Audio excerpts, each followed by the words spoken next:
Naho leta yagize utwigoro twinshi mu kuvuza abagwayi, haracariho intambamyi kugira abarundi bose baronke ubuvuzi bwiza. Bivugwa na muganga Edgar Mugenzi arongoye ishirahamwe Solution Connect. Naho hari intambwe leta yateye, cane cane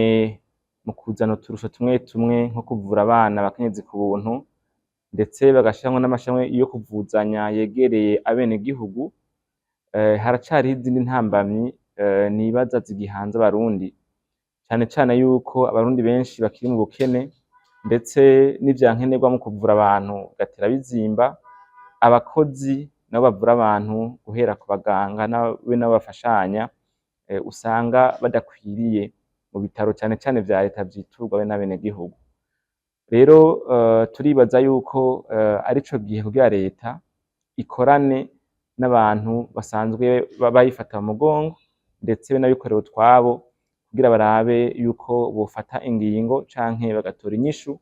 ziza gufasha umwenegihugu kwivuza vyoroshe, ndetse no ku buryo Edgar Mugenzi ahamagarira kandi abarundi bose kwijukira amashirahamwe yo kuvuzanya kuko amagara adateguza. Kubera ingwara ntiteguza, abarundi benshi nabo baracagenda bigura intege, ngira bijanye n'imyumvire yabo, kuko misi yose bibaza yuko leta izobarihira, ko ministere yo gufatana mu nda izobafasha bakivuza, ariko nibaza yuko bidakwiye kuko uca dusanga leta ikoresha uburyo bwinshi. Rero icambere inyishu ziva ku mwenegihugu abanza atahure yuko ubwishingizi bwo kwivuza ari ikintu gikenewe mu muryango canke no ku muntu uwariwe wese. Ica kabiri sagaseseshwa rumuri, amashirahamwe akora mu vyo kuvuzanya amwamwe hari aho atorohereza abenegihugu bayitura, mbese ugasanga mu kubatunganiriza ntibafatira ku vyo umwenegihugu yipfuza. Ikindi ugasanga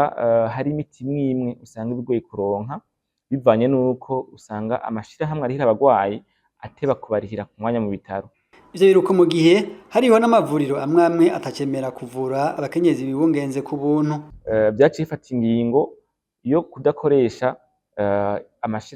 yo kudakorana n'amashirahamwe amwamwe, ndetse n'ibindi bitaro vyagiye bihombeshwa nuko